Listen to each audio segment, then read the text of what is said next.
అయితే మీ నాన్నని చంపుకుంటావా అల్లుడు? నీకు బుద్ధుందా? ముందు నువ్వు వెళ్ళిపో ఇక్కడి నుంచి.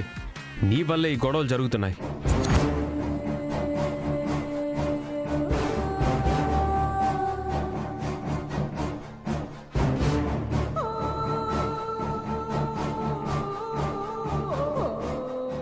నన్ను అంటున్నావేంట్రా? నీ పెళ్ళం బిడ్డను కనబోతోంది, దానివల్ల మా అన్నయ్య సస్తాడు. చస్తే చేస్తాడులే అత్త, చస్తే చేస్తాడులే అత్త.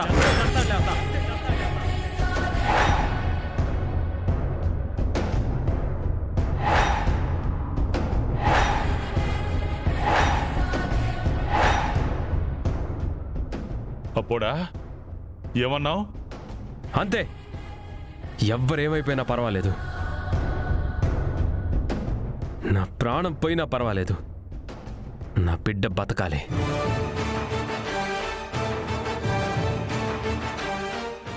నేనేదో మీ నాన్న కోసం హాస్పిటల్కి వచ్చి కనుక్కున్నాను. ఇక నుండి మా అన్నయ్య దినదిన గాండంగా బతుకుతాడు. తప్పు చేసావత్త. హాస్పిటల్ వాళ్ళకి తెలిస్తే వాళ్ళు చెప్పారు. పాపం ఎవరిని బెదిరించిందో ఏంటో, బ్రహ్మరాక్షసులా దాపురించింది. దీన్ని చూస్తే ఇంట్లో వాళ్లే భయపడతారు. అలాంటిది వాళ్ళెంత భయపడిపోయి ఉంటారు. అలా చెప్పకూడదు. ఎన్ని లక్షలు పెట్టినా అలా తెలుసుకోవడం మాత్రం నేరం. మా అమ్మ చెప్పింది నిజమే, వీళ్ళు మారరు. నువ్వు టాబ్లెట్ వేసుకోవాలి, పద నాకు వెళ్ళి.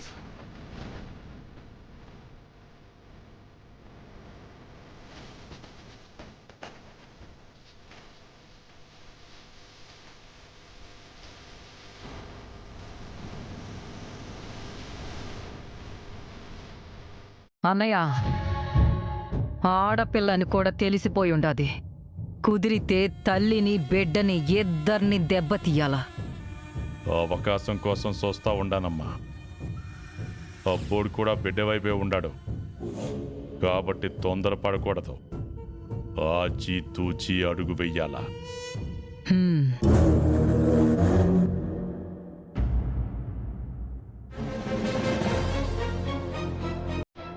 నేను చెప్పినట్టు చేయండి, పని అయిపోతుంది. ఓకే?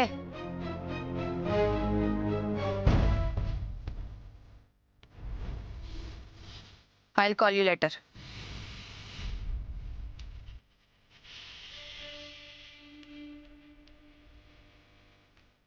నా కొడుకుని స్తంభానికి కట్టేసి మరీ కొట్టి ఇప్పుడు ఏమీ తెలియనట్టు డ్యూటీ చేస్తున్నావా?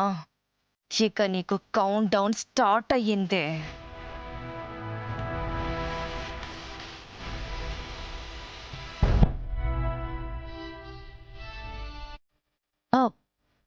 మేడం,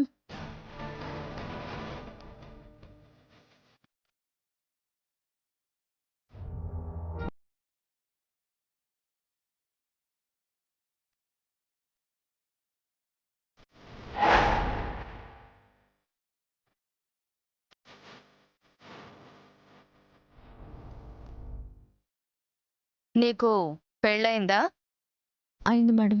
ఓ, నీ మొగుడేం చేస్తుంటాడు? హోటల్ నడుపుతున్నాడు మేడం. ఈ మధ్య సర్పంచ్గా ఎలక్షన్లో కూడా గెలిచాడు.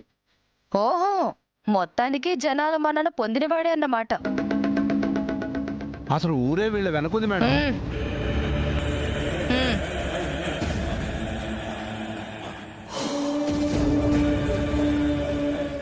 నేను అడిగిన దానికి తను సమాధానం చెప్తుంది కదా, నువ్వెందుకు ఎలివేషన్స్ ఇస్తున్నావు? Sorry madam. నీ గురించి చెప్పు శివ. 6 నెలలుగా ఎస్ఐగా పనిచేస్తున్నావు. ఈ 6 నెలల్లో ఎంతో కొంత వెనకేసే ఉంటావుగా. ఎంత వెనకేసావు?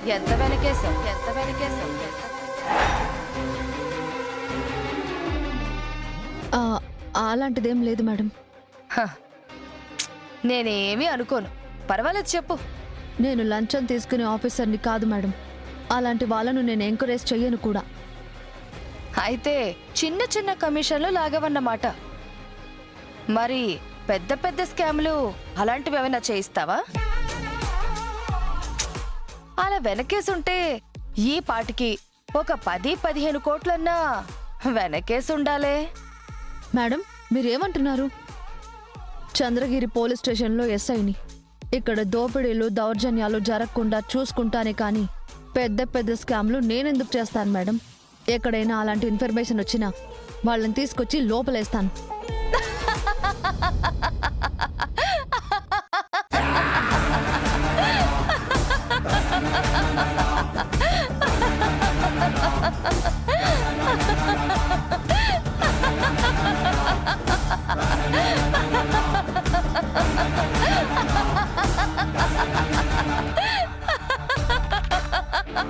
మేడం నేనేం జోక్ చేయలేదు కదా.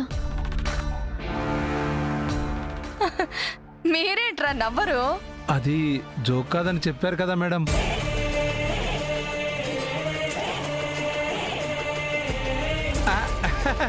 నవ్వండి నవ్వండి నవ్వండి నవ్వండి నవ్వండి.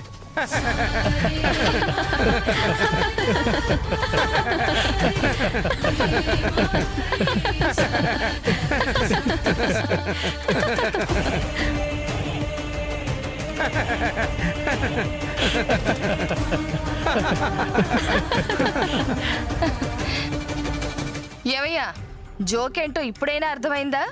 అర్థమైంది మేడం. ఏమర్థమైంది? ఎస్ఐగా ఉంటూ ఏం తీసుకోవట్లేదంటే అదే పెద్ద జోక్ అని మీ ఉద్దేశం మేడం. చూసావా, ఆఖరికి కానిస్టేబుల్ కి కూడా అర్థమైంది.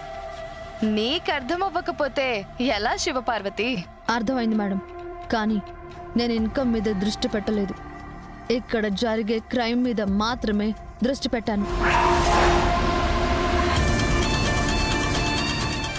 ఏంటి మర్యాదగా అడుగుతుంటే చెప్పట్లేదు? నేను మరీ అంత పిచ్చిదాల్లా కనిపిస్తున్నానా? ఇక్కడ వైన్ షాప్ దగ్గర పాన్ షాప్ దగ్గర పెద్ద మొత్తంలో కలెక్ట్ చేస్తున్నారని విన్నాను. ఇక్కడ ఉన్న ప్రతి కానిస్టేబుల్ ఏదో ఒక షాప్ నుండి కమిషన్ తీసుకుంటున్నారు. అలాంటిది ఈ ఏరియా ఎస్ఐగా పనిచేస్తున్నావు, మరి నువ్వెంత కమిషన్ తీసుకుని ఉండాలి?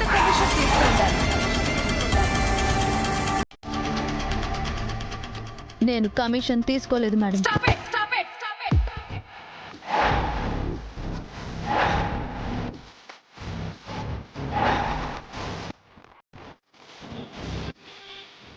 ఈ ఏరియాలో ఎక్కడెక్కడ కమిషన్ తీసుకుంటున్నారో అదంతా నాకు రావాలి.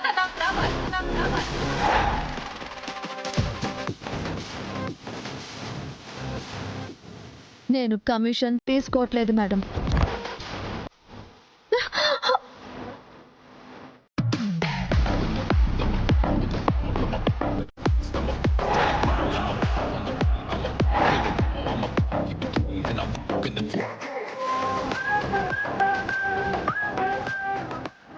చెప్పిందే చెప్పి నన్ను విసిగించుకో.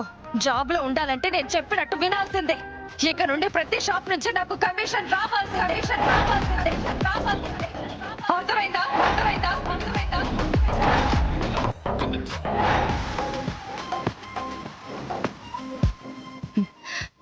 మాట్లాడరేంటయ్యా? మౌనం అర్ధంగీకారం అంటారు కదా మేడం, ఒప్పేసుకున్నట్టే. సరే వెళ్ళు.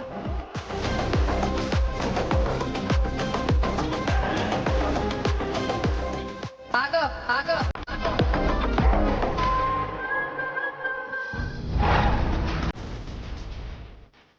ఎక్కడికి వెళ్తున్నావు? ఎక్కడికి లేదు మేడం. వెళ్ళాలి. టీ షాప్ కి వెళ్ళి అందరికి టీ తీసుకొని రావాలి.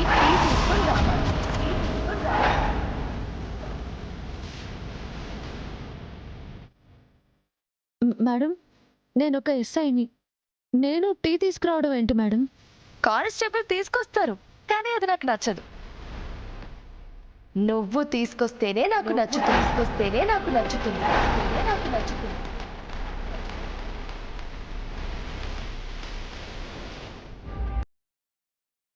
అలాగే మేడం. ఎస్ఐ గారు,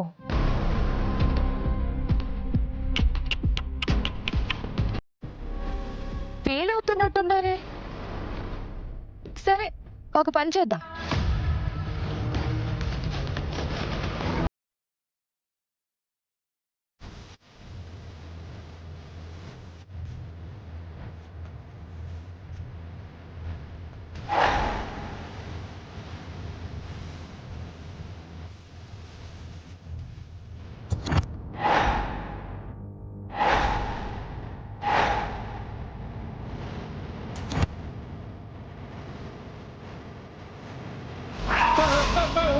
మేడం నన్ను కలుస్తారేంటండి? నన్ను వదిలేండి మేడం, నేనేం తప్పేం చేయలేదు మేడం. కాసేపు నోరు మూసుకుంటావా? చూడు శివ, ఈ కానిస్టేబుల్ ని కాల్ చేసి ఆ నేరం నీ మీద మోపితే నీ ఉద్యోగం ఊడుతుంది.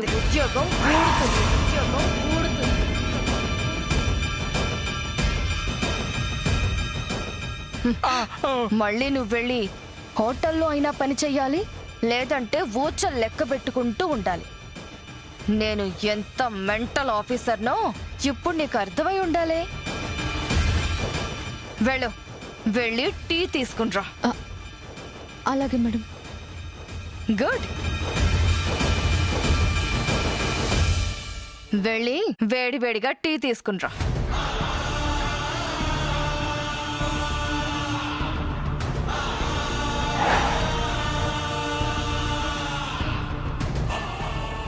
తమ్ముడు, ఒక 6 టీ ఇవ్వు. మీరెందుకు వచ్చారు? కావాలంటే నేను తీసుకొస్తాను కదా మేడం. అక్కర్లేదు, నేనే తీసుకువెళ్తాను. సరే మేడం.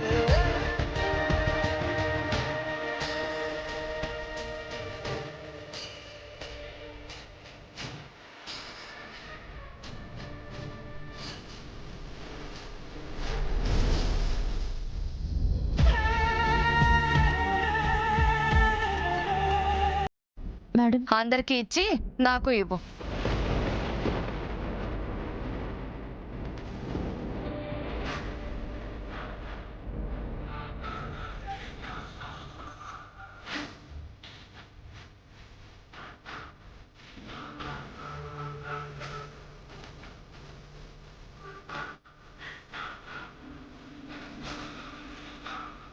ఇదిగోండి మేడం.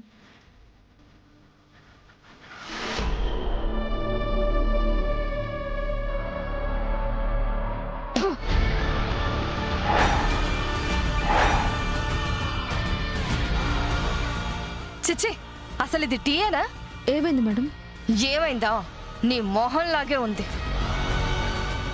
దీనికంటే మార్నింగ్ 402 తీసుకొచ్చిందే బాగుంది. అంతేలే, కొందరి చేతులు పడితే టేస్ట్ మారిపోతుంది. అందుకే వెళ్ళను అని చెప్పాను మేడం. ఓహో, ఈ వంకతో తప్పించుకోవాలని చూస్తున్నావా?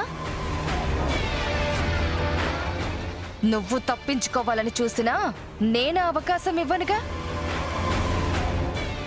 ఇక నుంచి నేను చెప్పినట్టే నువ్వు వినాలి. లేదంటే ఉద్యోగం పోవడం మాత్రమే కాదు కదా, నువ్వు పనిచేసిన స్టేషన్లోనే జీవితాంతం ఖైదీగా బతకాల్సి వస్తుంది. మైండెడ్.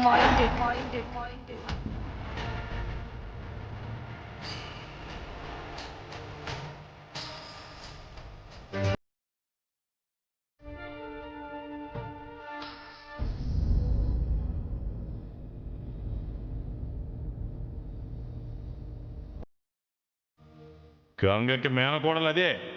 పుట్టబోయే బిడ్డ కూడా నాకు శత్రువే. నీ తండ్రి సత్తాడన్నా బిడ్డనెత్తుకుని ఆడించాలని కలగంటున్నావా?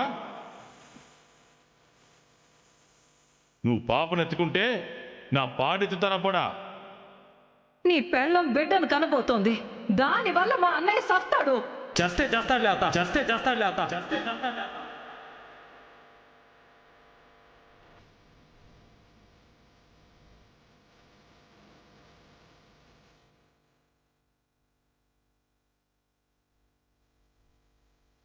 వరదరాజు మావయ్య అన్న మాటలకి బాధపడుతున్నావా నాగవల్లి? పుట్టుక చావు అవి మన చేతుల్లో లేవు. ఆడబిడ్డ మగబిడ్డ అది మనం నిర్ణయించలేం. అది అర్థం చేసుకోరేంటక్క వీళ్ళు. వాళ్ళు రాక్షసులు కాబట్టి ఈ ఇంట్లో ఆడబిడ్డ పుట్టలేదు. గౌరీ పుట్టినా పొట్టని పెట్టుకున్నారు. శివావదినంటావా? చిన్నప్పటి నుండి గోవిందరాజుల మావయ్య కాపాడుకుంటూ వచ్చాడు. తర్వాత పెళ్లి చేసుకుని అన్నయ్య దగ్గరికి వెళ్ళిపోయింది. ఇప్పుడు నీకు పుట్టబోయే బిడ్డని ఎంత హింసిస్తారో అనిపిస్తుంది నాగవల్లి. ఆడపిల్ల పుడితే ఇంట్లో మహాలక్ష్మి పుట్టినట్టే అంటారు. కానీ ఇంట్లో ఎంత ఆస్తి ఉన్నా ఎంత డబ్బున్నా ఆడవాళ్ళంటే ఎందుకంత చిన్న చూపు? అందుకే నీకు పుట్టబోయే బిడ్డ మీద చల్లని చూపుండాలి. అంటే ఏంటక్కా? నలుగురు ఆడపిల్లలకి కన్నీటి బొట్టు రాలకుండా చూసుకున్న అన్నయ్య ఉన్నాడు మనకి. అన్నయ్యతో చెప్పాలి. అక్క, వద్దక్కా. అన్నయ్య ఇప్పటికే మన కోసం కష్టపడింది చాలు. మన బిడ్డని కాపాడ్డానికి కూడా అన్నయ్యని ఇబ్బంది పెట్టాలా? నువ్వు చెప్పేది కూడా నిజమే. కనీసం అన్నయ్యతో మాట్లాడతాను.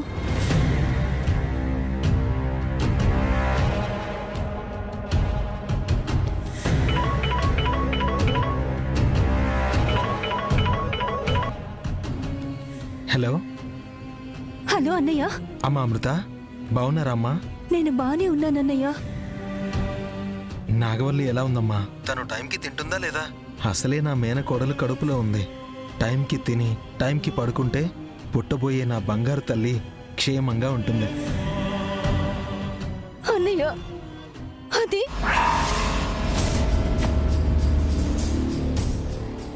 అమ్మా అమృత, ఏమైందమ్మా? ఎందుకు ఏడుస్తున్నావు? అన్నయ్య, వరదమావి వాళ్ళు పుట్టబోయే బిడ్డని. అన్నయ్య, నేను నాగవల్లిని. అమ్మా నాగవల్లి, అమృత ఎందుకు ఏడుస్తుంది? వరదరాజులు ఏమన్నాడు? ఏం లేదన్నయ్యా. అది కాదమ్మా, పుట్టబోయే బిడ్డ అని ఏదో చెప్పబోయింది. ఏంటో చెప్పండమ్మా. అన్నయ్య, అది ఆడపిల్ల పుట్టకూడదనేసి వరద మావయ్య ఆర్డర్ వేశాడనయ్య. మావయ్య ఆర్డర్ వేశాడనయ్య. మావయ్య ఆర్డర్ వేశాడనయ్య. వేశాడనయ్య.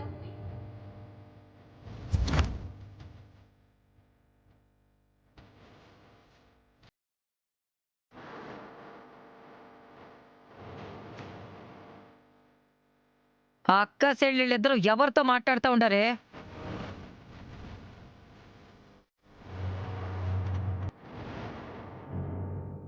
హలో అమృత,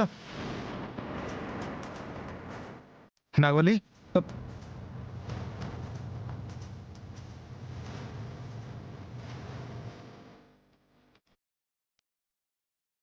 మీకేం పని పాట లేదా ఏంది? అయినా ఈ ఇంట్లో కాపురం చేయడానికి వచ్చినారా, లేదంటే ఇక్కడ జరిగింది అక్కడ చెప్పడానికి వచ్చినారా? మేమేం చెప్పాం పిన్ని? మీ అక్క ఏడుపు మొహం వేసుకుని మాట్లాడుతుందంటే మీ అన్నతోనే మాట్లాడుంటది. మీరిక్కడ చిన్న ముళ్ళు ఇరిగినా చెప్పడం, వాడు మా మీద ఇరుసుకుపడ్డం, ఇదేనా కాపురం చేసే లక్షణం? ఏమైంది? మా అన్నయ్యతో ఫోన్ మాట్లాడాను. దానికే పాపాయి పిన్ని కోప్పడుతుంది. అత్తయ్య, నువ్వు చుట్టపు చూపుగా వచ్చిన దానివి. చుట్టంలానే ఉండాలి కానీ ఈ ఇంటి కోడల్ని ఏడిపిస్తే తర్వాత ఇంట్లో నీకు చోటే ఉండదు చెప్తున్నా. అల్లుడు, ఏందల్లుడు ఇదే?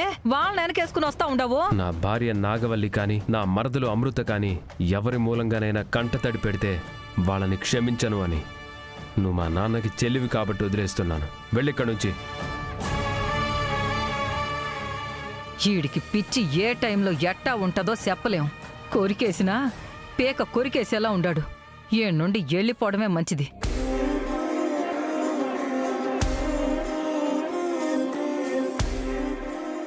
ఈ ఇంట్లో ఎవరేమన్నా మీరు పట్టించుకోకండి. మీకే ఇబ్బంది కలిగినా నాకు చెప్పండి, నేను చూసుకుంటాను.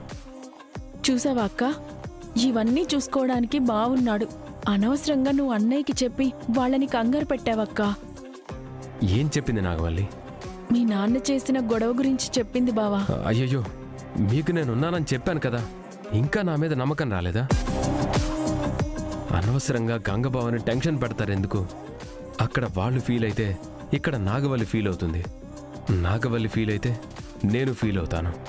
ఎంత పనిచేసావు అమృత. ఏదో బాధలో చెప్పేశాను బావా. ఇక నుంచి ఏదైనా ఉంటే నాతో చెప్పు. మీకు ఏ ఇబ్బంది కలగకుండా నేను చూసుకుంటాను. అలాగే బావా.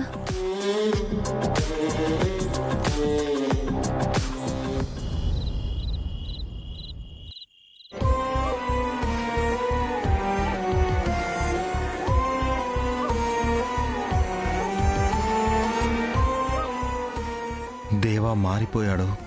నాగవల్లికి ఏ ఇబ్బంది లేదు అనుకున్నాను.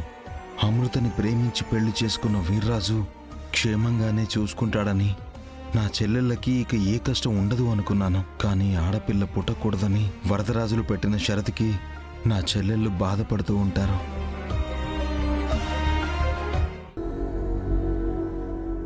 అమ్మా శ్రీవల్లి, ఏంటన్నయ్యా? నాగవల్లిని చూడ్డానికి వెళ్తున్నానమ్మా. అదేంటన్నయ్య, నిన్ను చూడాలనుకునే లోపే దేవాబావ నాగవల్లి అక్కని ఇక్కడికి తీసుకొచ్చాడు. వాళ్ళు వెళ్ళి ఇంకా 48 గంటలు కూడా కాలేదు, అప్పుడే చూడ్డానికి వెళ్తున్నావా? ఆ ఇంట్లో నా చెల్లెళ్ళు ఉన్నారు అంటే గంటకి గండం ఉన్నట్టేనమ్మా.